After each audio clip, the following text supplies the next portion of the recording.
Assalamualaikum, hai, ketemu lagi di Dian Novitasari Channel di Inspirasi Budi. Jangan lupa subscribe, like, share, and komennya. Terima kasih. Hari ini kita melanjutkan membahas materi kelas 5, tema 9, subtema 2, pembelajaran 2. Silahkan disimak ya.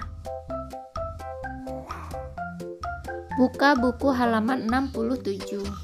Minggu pagi Siti membantu ibu membersihkan rumah. Siti membersihkan debu yang ada pada barang-barang dalam ruang keluarga dengan hati-hati. Siti membersihkan ruang tamu dibantu adik. Banyak barang dalam ruang keluarga Siti. Ada meja, kursi, televisi, radio, dan komputer. Televisi, radio, dan komputer sengaja ayah Siti taruh di ruang keluarga. Tujuannya agar semua anggota keluarga bisa berkumpul dalam satu ruangan. Meskipun berbeda-beda aktivitas saat keluarga Siti membersihkan rumah, mereka kadang-kadang sambil mendengarkan lagu-lagu dari radio. Di ruang keluarga, Siti sering ditemani ayah mencari informasi dari internet melalui komputer. Sementara itu, adik didampingi ibu duduk di kursi nonton televisi. Keluarga Siti hidup rukun. Kerukunan keluarga Siti juga tampak saat bekerja sama membersihkan rumah.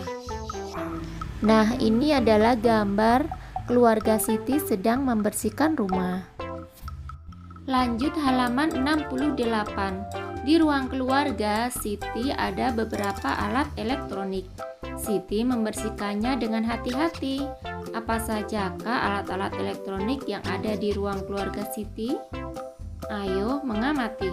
Perhatikan alat-alat elektronik yang ada di ruang keluarga Siti berikut. Nomor 1, ada televisi. Sebagai salah satu media elektronik, televisi mempunyai peranan yang sangat penting dalam kehidupan sosial masyarakat.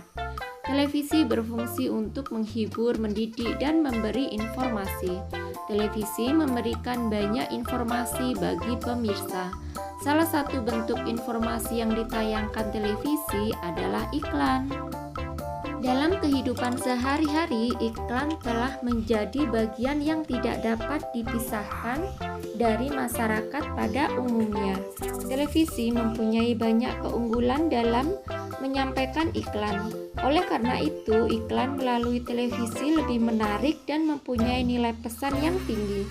Televisi sebagai media audiovisual menayangkan iklan yang dapat dilihat, didengar, dan ditunjang dengan teks sehingga dapat menarik perhatian masyarakat. Nomor 2, radio. Sama halnya dengan televisi, radio juga mempunyai fungsi penting bagi masyarakat umum. Fungsi radio yaitu sebagai sarana penerangan, pendidikan, hiburan, dan sarana propaganda.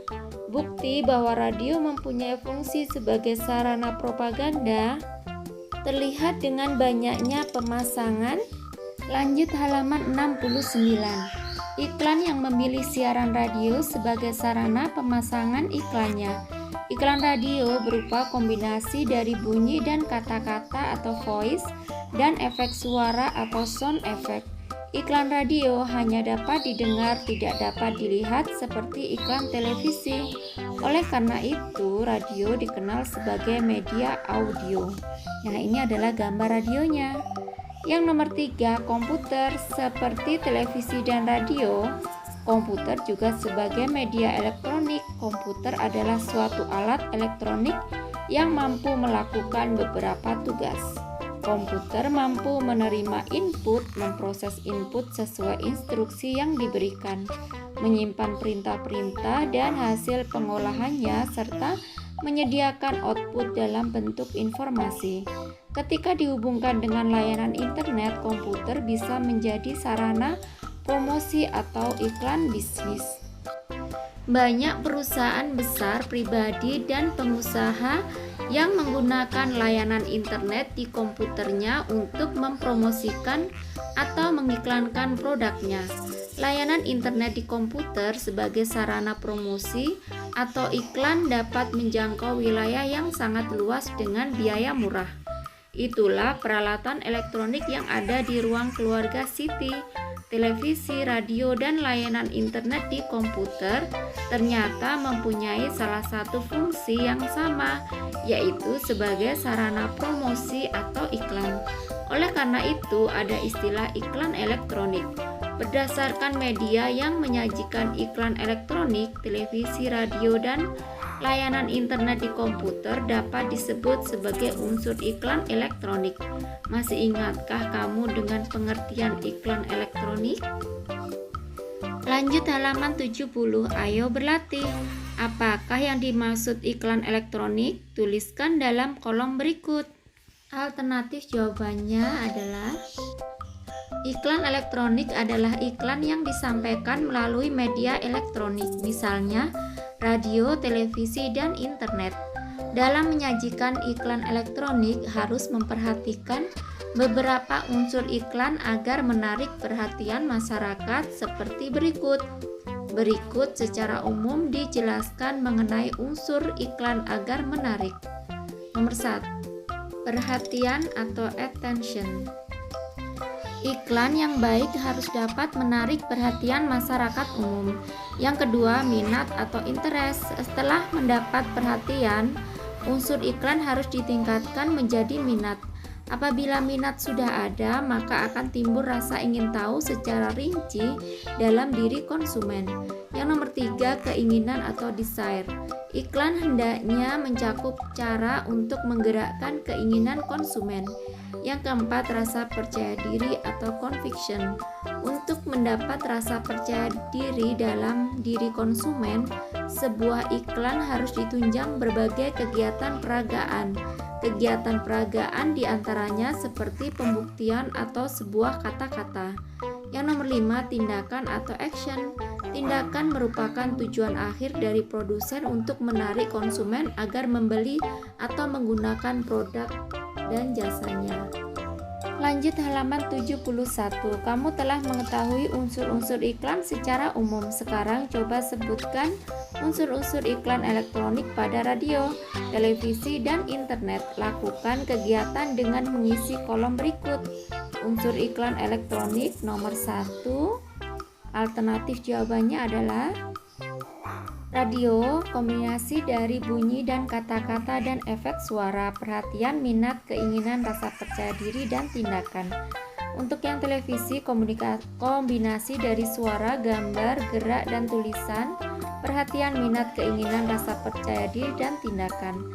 Untuk yang internet, kombinasi dari suara, gambar, gerak, dan tulisan, perhatian, minat, gerak, rasa percaya diri, dan tindakan. Beri penilaian terhadap iklan-iklan elektronik pada gambar. Apakah iklan itu sesuai dengan unsur-unsur yang ada? Sertakan pula alasan penilaianmu terhadap iklan tersebut. Kaitkan alasanmu dengan unsur-unsur iklan elektronik. Gambar nomor 1, penilaiannya. Iklan di atas kurang memenuhi unsur-unsur iklan elektronik. Alasannya, iklan tersebut tidak menjelaskan keunggulan produk dan nama produk sehingga kurang menarik. Lanjut halaman 72. Untuk iklan nomor 2, penilaiannya.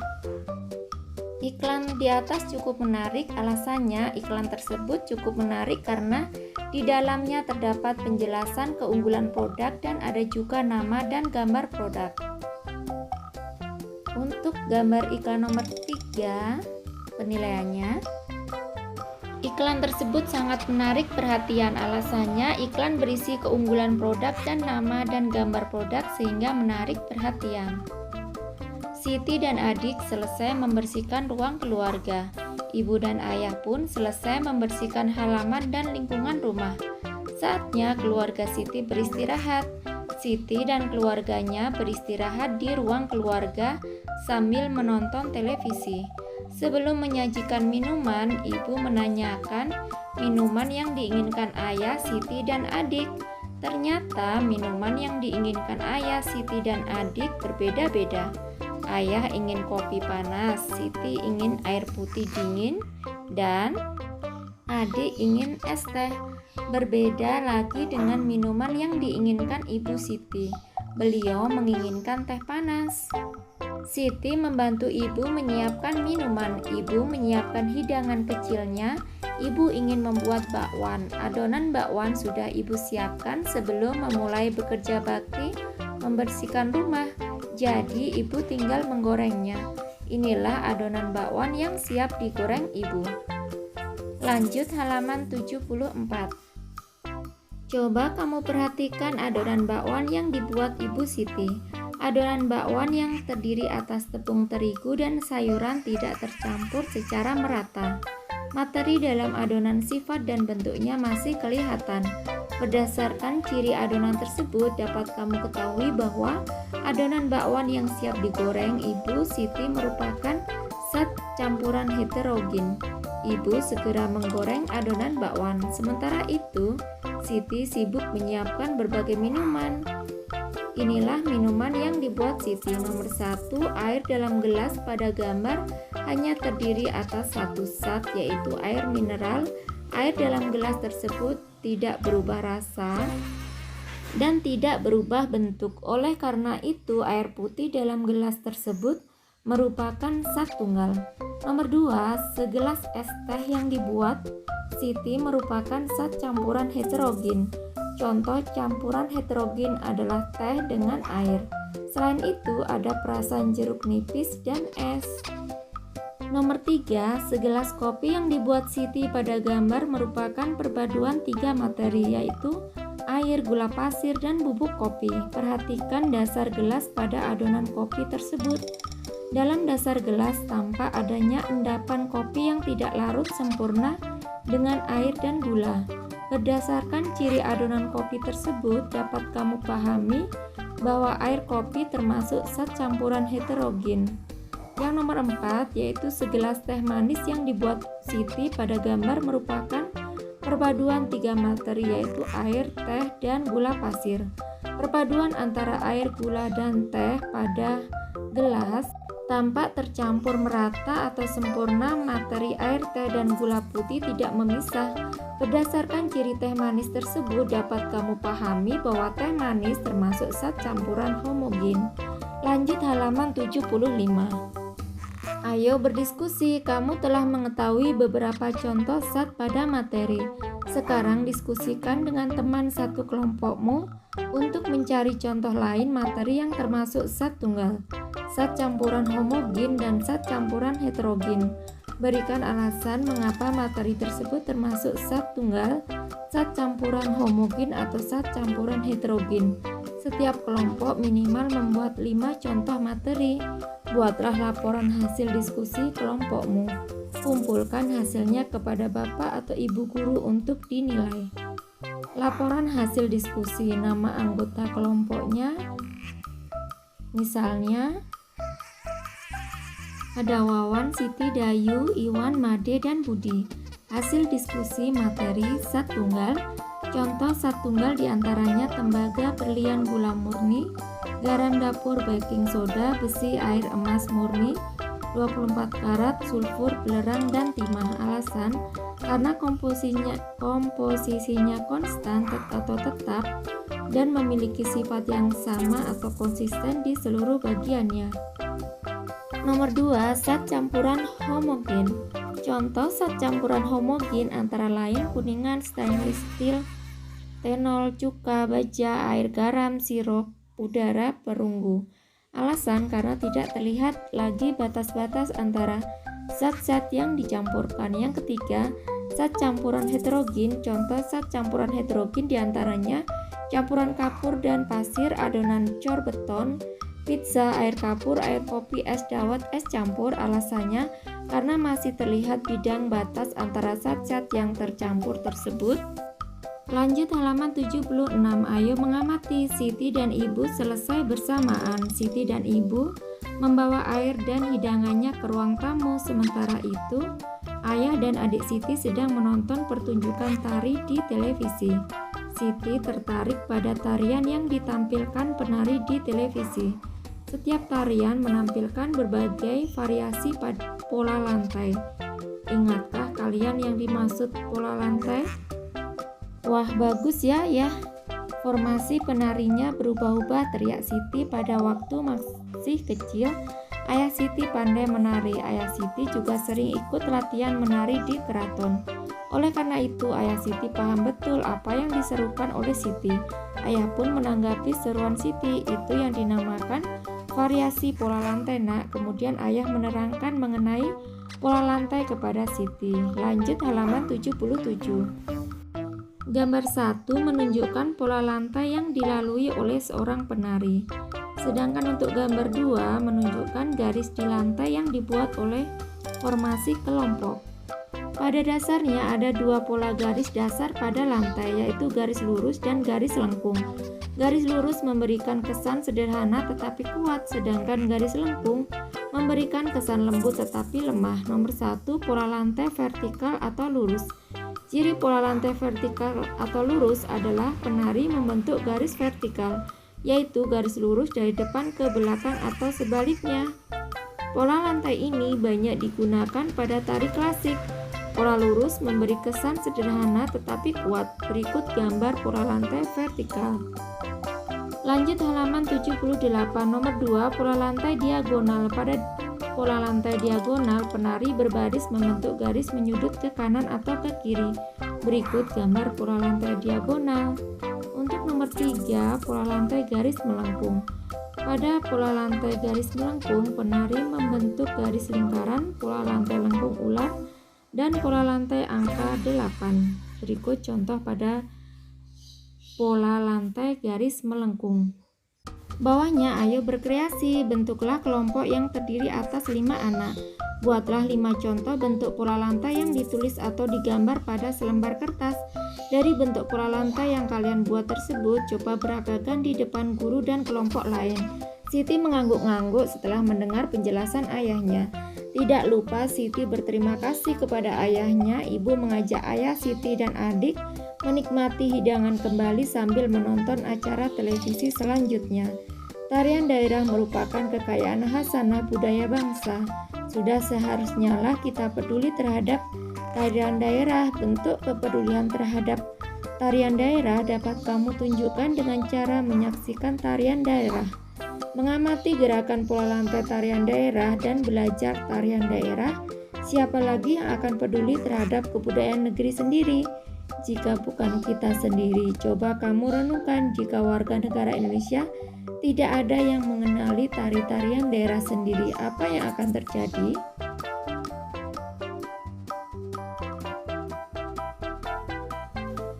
Lanjut halaman 79.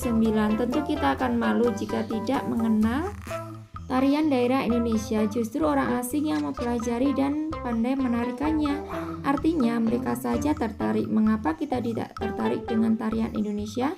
Mari kita hargai budaya kita. Alangkah bagusnya jika di kelasmu banyak yang menguasai berbagai tari daerah. Kita akan bangga, bukan?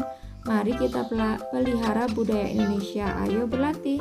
Kamu telah mengetahui pengertian pola lantai tarian daerah. Sekarang coba kamu cari contoh gerakan tarian daerah dari internet atau dari kaset video tarian daerah. Mintalah bapak atau ibu saudara untuk mendampingimu saat mengamati gerak tarian daerah tersebut. Tuliskan tarian yang kamu amati dan pola lantai tariannya. Lakukan kegiatan ini secara kelompok. Ayo renungkan, apa yang sudah kamu pelajari hari ini? Apakah kamu sudah memahami semua kegiatan yang kamu lakukan hari ini? Adakah yang ingin kamu tanyakan kepada teman, bapak, atau ibu guru terkait dengan materi yang kamu pelajari?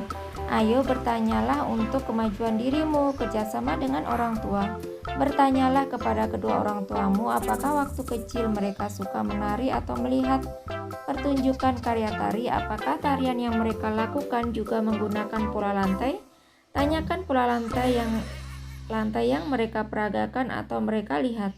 Tuliskan pada selembar kertas, lalu kumpulkan kepada gurumu. Nah, kiranya cukup sekian dulu video pembelajaran kali ini. Sampai ketemu di video pembelajaran berikutnya. Semoga bermanfaat. Wassalamualaikum warahmatullahi wabarakatuh.